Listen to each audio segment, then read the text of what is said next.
सुनने में आ रहा है ये अपराध करने वाला देश छोड़कर भाग गया है। केंद्र में बैठी भाजपा सरकार का रिकॉर्ड रहा है, चाहे वो आर्थिक अपराधी हो, इकोनॉमिक अपराधी हो या किसी भी अपराधी को देश छोड़कर भाग जाने में मदद करने में। उनके घर चलकर देश के वर्तमान प्रधानमंत्री आते हैं तो कैसे डर और खौफ होगा। ऑनलाइन एफआईआर करा सकती हैं आपको थाने जाने की जरूरत नहीं। आप 0 एफआईआर करा सकती हैं। देश के किसी कोने में भी वो विक्टिम आज अगर है, जिनकी संख्या 1000 है, आप देश के किसी कोने से 0 एफआईआर कराइए। सख्त से सख्त सजा, क्योंकि यहाँ पर यह भी सुनने को आ रहा है कि विक्टिम्स को न्याय नहीं मिलते हुए दिखने पर कुछ विक्टिम्स ने सुसाइड करने की कोशिश भी की है। हम देश के प्रधानमंत्री नरेंद्र मोदी जी आपसे अपील करते हैं, आइए और बोलिए। अगर आप नहीं बोलेंगे तो ये साबित हो जाएगा कि आप पूरी तरह से अपराध और अपराधी को समर्थन दे रहे हैं। खास से भी खास सिटिंग सांसद है, 2 प्रधानमंत्री, एक पूर्व है और एक प्रेजेंट है, दोनों का समर्थन है।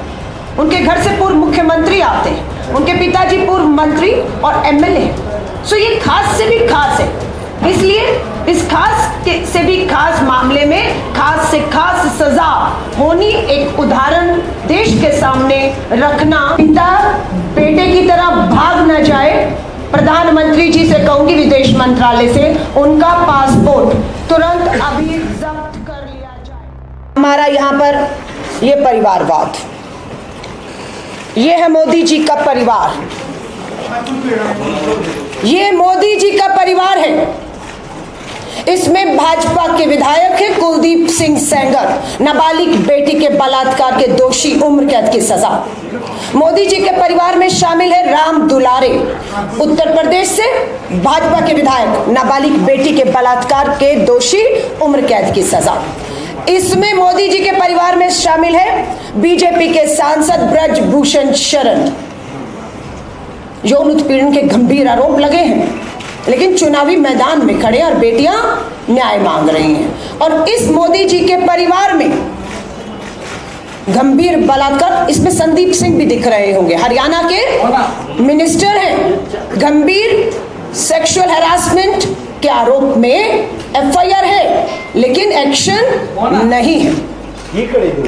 ये मोदी जी के परिवार में आज ब्रजभूषण शरण, राम दुलारे, संदीप सिंह, ब्रजभूषण शरण के साथ साथ हासन से सांसद प्रज्वल रेवन्ना का नाम भी जुड़ गया है।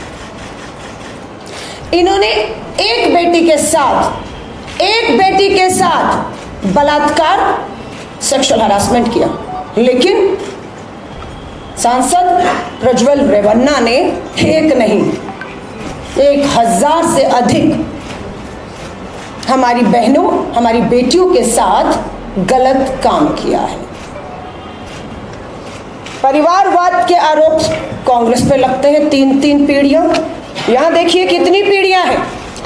देश के पूर्व प्रधानमंत्री, उनके पुत्र पूर्व मुख्यमंत्री, नाम आप सब जानते हैं, उनके भाई विधायक है और उनके विधायक भाई का बेटा तीसरी पीढ़ी सांसद है। ये 3 पीढ़ियों का साथ देश के प्रधानमंत्री नरेंद्र मोदी जी खड़े हैं और भाषण देते हैं, बेटी बचाओ और परिवारवाद। ये है इनका परिवार और ये है बेटी बचाओ के नारे के दाव और खोखले दावों को खोलते हुए। ये जो हासन से सांसद प्रज्वल रेवन्ना कांड की चर्चा हो रही है, पूरा देश शर्मसार हो रहा है। सुनने में आ रहा है ये अपराध करने वाला देश छोड़कर भाग गया है। केंद्र में बैठी भाजपा सरकार का रिकॉर्ड रहा है, चाहे वो आर्थिक अपराधी हो, इकोनॉमिक अपराधी हो या किसी भी अपराधी को देश छोड़कर भाग जाने में मदद करने में केंद्र की भाजपा सरकार का हमेशा हाथ रहा है। पासपोर्ट जब्त किए जा सकते थे और ये खबर हम लोगों को पिछले हफ्ते ही लगी। जब भाजपा के नेता ने, वहां से पूर्व विधायक हैं रहे,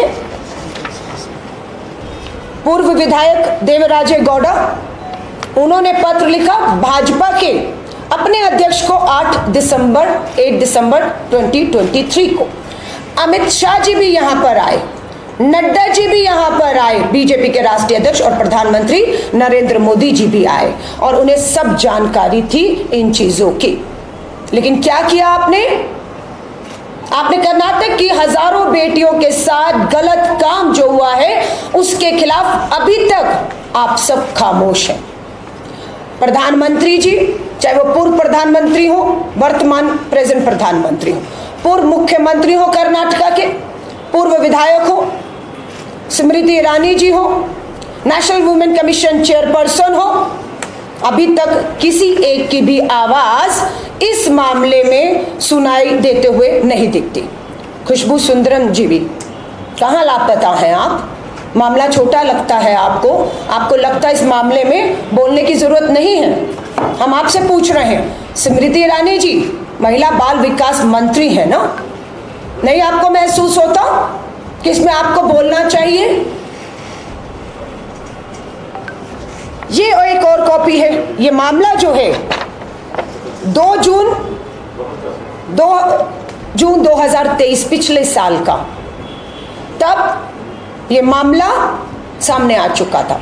कहीं ना कहीं डर था, जिन पे आरोप लग रहे हैं गंभीर, हासन से सांसद प्रज्वल रेवन्ना पर, कि ये जो वीडियोस हैं ये पब्लिक में आ जाएंगे, इसलिए इसे रोकने के लिए कि कहीं मीडिया में, पब्लिक डोमेन में अगर ये आ भी जाए, किसी के हाथ लग जाए, तो इसको मीडिया पर, सोशल मीडिया पर फैलाया ना जाए, उसको रोक के लिए ये आदेश कोर्ट से लेकर आए। ये सब चल रहा था। लगभग 3000 के करीब वीडियो और विक्टिम्स लगभग 1000 हैं। उसमें गरीब महिलाएं हैं जो मदद लेने के लिए गई, लोकल बॉडीज की चुनी हुई महिलाएं हैं जो सांसद के पास किसी मदद के लिए गई, बुजुर्ग महिलाएं गई। बल्कि आप देखिए हवस या सत्ता का नशा, कि उनके दादाजी देश के पूर्व प्रधानमंत्री हैं, इसलिए उनका कोई कुछ नहीं बिगाड़ेगा। उनके ताया या चाचा कहूं मालूम नहीं है, वो पूर्व मुख्यमंत्री हैं। उनके घर चलकर देश के वर्तमान प्रधानमंत्री आते हैं, तो कैसे डर और खौफ होगा? हासन के सांसद जो अभी संयुक्त उम्मीदवार भी हैं, जो देश छोड़कर पता चल रहा है भाग चुके, कैसे डर होगा? क्योंकि इनके समर्थन में देखिए पूर्व प्रधानमंत्री, वर्तमान प्रधानमंत्री, पूर्व मुख्यमंत्री और खुद सांसद हैं, खड़े हैं, डर नहीं है। हम अपील करना चाहते हैं, 1000 के करीब वीडियो सामने आए हैं, एसआईटी उसकी जांच करेगी। एक पीड़िता सामने आई है, उसने एफआईआर करवा दी है। हम बाकी पीड़ित विक्टिम्स को अपील करते हैं, जितनी भी विक्टिम्स हैं, हम उनकी जानकारी को कानून के मुताबिक एसआईटी हो, स्टेट वुमेन कमीशन हो, पूरी तरह से उनकी जानकारी को सीक्रेट, गुप्त रखा जाएगा। और मैं उन्हें विश्वास दिला रही हूं, उनके साथ न्याय होगा। इसलिए मैं अपील करती हूं उन सभी विक्टिम से, सामने आइए, आगे आइए, थाने आपके लिए खुले हुए हैं, जाइए अपनी एफआईआर करवाइए। ऑनलाइन एफआईआर करा सकती हैं आप, आपको थाने जाने की जरूरत नहीं। आप 0 एफआईआर करा सकती हैं। देश के किसी कोने में भी वो विक्टिम आज अगर है, जिनकी संख्या 1000 है, आप देश के किसी कोने से 0 एफआईआर कराइए। पूरी पृथ्वी के भी किसी कोने पर भी जो है छुपा होगा, ये विश्वास दिलाती हूं। मुख्यमंत्री जी, सबसे बात हुई है, पूरी ताकत लगा देंगे, गर्दन से पकड़कर जर्मनी में बैठे हों या विश्व के किसी कोने पर बैठे हों, उन्हें यहां पर लाया जाएगा। सख्त से सख्त सजा, क्योंकि यहां पर यह भी सुनने को आ रहा है कि विक्टिम्स को न्याय नहीं मिलते हुए दिखने पर कुछ विक्टिम्स ने सुसाइड करने की कोशिश भी की है। यहां तक खबर है इंटरनल कि हमारी जो नाबालिग बेटियां हैं, उनके साथ भी अपराध हुआ है और अपराधी को भूलना नहीं चाहिए। Protection of children from sexual offence, POCSO कानून के तहत नाबालिग बेटियों के साथ जघन्य अपराध करने वालों को फांसी की सजा होती।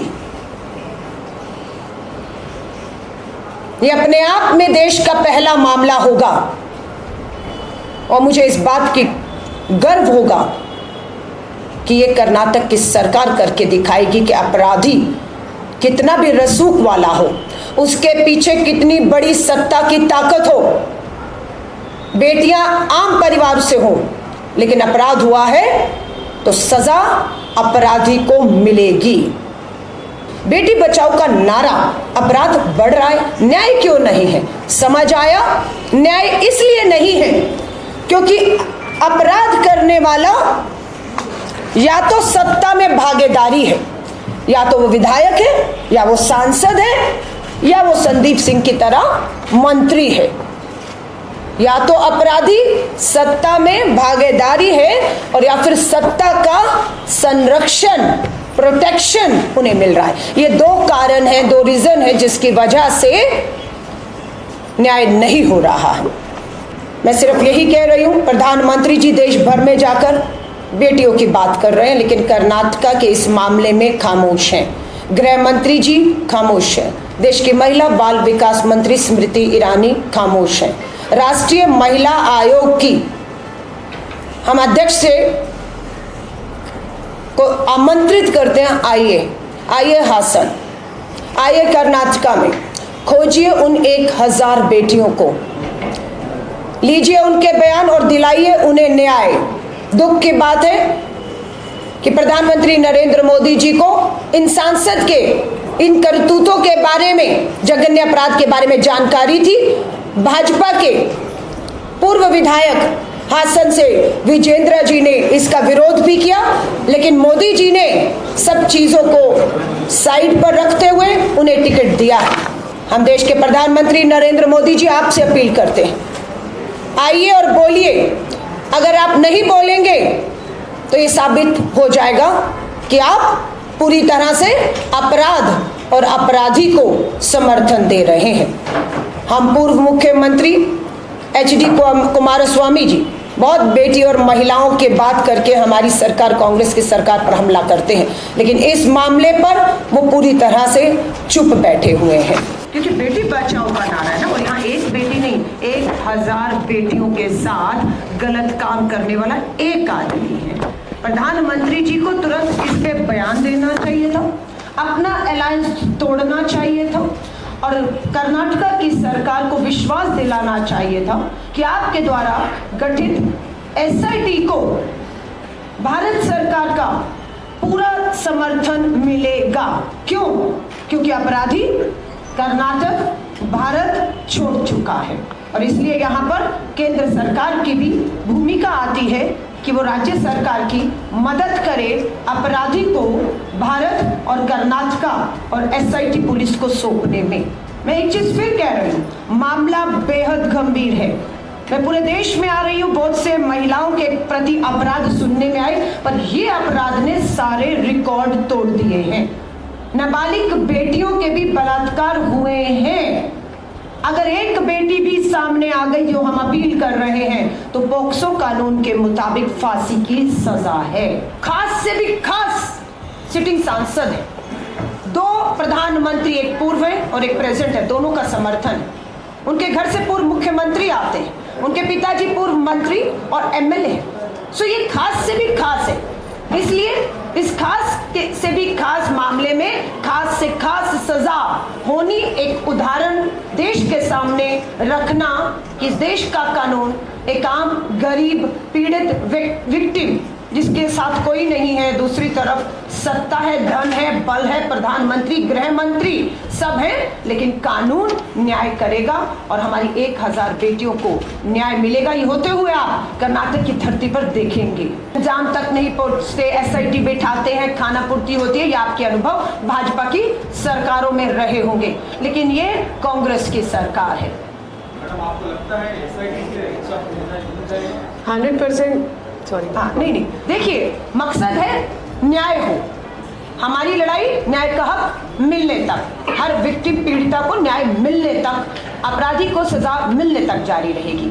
अगर एसआईटी से ही आपका ये सवाल है, नहीं हुआ तो उससे एक कदम और आगे भी जाना होगा, तो हम जाएंगे। जो मामला है कर्नाटक की 4 दीवारी से, राज्य से बाहर जाकर, देश से भी बाहर जाकर जर्मनी तक बात आ रही है। इसीलिए हमने कहा प्रधानमंत्री जी को, अपने विदेश फॉरेन मंत्री को तुरंत आदेश देना चाहिए कि वो जर्मनी की सरकार से बात करें। भारत सरकार को जर्मनी की सरकार से बात करनी होगी और हम देखेंगे कि ये बात होती है या बात नहीं होती है। और अगर बात होगी तो ये भरोसा है कि अपराधी भारत वापस करेगा और कर्नाटक की जेल की सलाखों के पीछे होगा। ये इम्तिहान है केंद्र की भाजपा सरकार, मोदी जी का बेटी बचाओ का नारा देते हैं या इस बार भी हर बार की तरह अपराधी बचाने में अपनी पूरी ताकत लगाते हैं। आई नो वो भाग चुका है, लेकिन उसके पिताजी जो पूर्व मंत्री विधायक हैं, उन पे भी वही आरोप है कि पिता बेटे ने मिलकर ये अपराध किया है। आपका जो सवाल है वो पूरे कर्नाटक का सवाल है। स्वाभाविक है, एक विक्टिम आगे आकर एफआईआर भी की है, उसने भी आरोप लगाए हैं। पुलिस इसमें जल्द कार्रवाई करे और अरेस्ट करे जो उनके पिता पूर्व मंत्री विधायक यहाँ उपस्थित हैं। और मुझे पूरी उम्मीद है पुलिस बिना, क्योंकि भाजपा की सरकारों में दबाव होता है, साक्षी मलिक की एफआईआर दिल्ली पुलिस ने ब्रजभूषण शरण के खिलाफ नहीं की। साक्षी मलिक को सुप्रीम कोर्ट जाना पड़ा, तब ब्रजभूषण के खिलाफ एफआईआर हुई। भाजपा के मिनिस्टर का नाम है हरियाणा के संदीप सिंह, एफआईआर हरियाणा पुलिस ने नहीं की, आदेश हुआ हाईकोर्ट का हुई। हमारे यहाँ पर आप देख रहे हैं एफआईआर कराने में हमारी स्टेट महिला कमीशन ने खुद सुमोटो कॉग्निजेंस लिया है, एसआईटी गठन हो चुका है, एक विक्टिम आगे आ गई है। जैसे ही हजारों विक्टिम आएंगी एफआईआर का दौर शुरू होगा, जांच शुरू होगी, वरना उनके पिता जो हैं उनका अरेस्ट होना चाहिए। मैं फिर कहूंगी मुख्यमंत्री जी से, पिता बेटे की तरह भाग न जाए। प्रधानमंत्री जी से कहूंगी विदेश मंत्रालय से उनका पासपोर्ट तुरंत अभी जब्त कर लिया जाए। हर इमिग्रेशन पॉइंट्स पे सूचना को दे दिया जाए कि ये देश छोड़ने में कामयाब ना हो सके। अगर ये देश छोड़ने में कामयाब होते हैं, अगर इमिग्रेशन पॉइंट्स पे खबर नहीं, सूचना पहुंचती, पासपोर्ट जब्त नहीं करती सरकार, तो मान लीजिएगा उन्हें और इन्हें भगाने में, बचाने में केंद्र की भाजपा सरकार, मोदी जी का पूरा हाथ है। कांग्रेस किसी से नहीं डरती है। जो डरते थे वो आज एक साथ आ चुके हैं। आज जो डरे हुए हैं वो एक साथ आ चुके हैं। जो पहले डरे थे, कर्नाटक की जनता ने उन्हें घर बिठा दिया। अब जो दिल्ली में बैठा डरा हुआ है वो भी घर बैठने जा रहा है। हम डरे होते तो हमारी स्टेट वुमेन कमीशन या हमारी सरकार एसआईटी ना बिठाती। पहली एफआईआर हो गई, किसी कोर्ट के कहने से नहीं हुई है, हाई कोर्ट या सुप्रीम कोर्ट के आदेश हुआ हो। और हम इस चीज को लेकर बकायदा प्रेस कॉन्फ्रेंस करके पार्टी स्तर पे भी जितनी हमारी बहनें विक्टिम्स हैं उन्हें हम अपील कर रहे हैं, आप सामने आइए। हम सब, हमारी सरकार, हमारा तंत्र, पुलिस, प्रशासन आपकी मदद करने के लिए, आपको न्याय दिलाने के लिए हम सब आपके सामने हैं। ये प्रेस कॉन्फ्रेंस करने का एक ही मकसद था, 1000 विक्टिम तक अपनी आवाज को पहुंचाना और उनमें ये विश्वास होना कि हाँ अब बस बहुत, अब मेरा साथ देने के लिए पूरी महिला कांग्रेस, पूरी सरकार आ चुकी है। बहुत अच्छी बात है, व्यक्तिगत मामला कहकर आप पल्ला झाड़ रहे हैं। ये व्यक्तिगत मामला घर की 4 दीवारी के अंदर अगर किसी महिला से हुआ होता हम समझ सकते थे। ये कर्नाटक की 1000 बहनों और बेटियों के साथ हुआ है, इसलिए ये आपका निजी मामला हो सकता है, तो ये कर्नाटक के लोगों के लिए भी निजी मामला है और हम लड़ेंगे। धन्यवाद।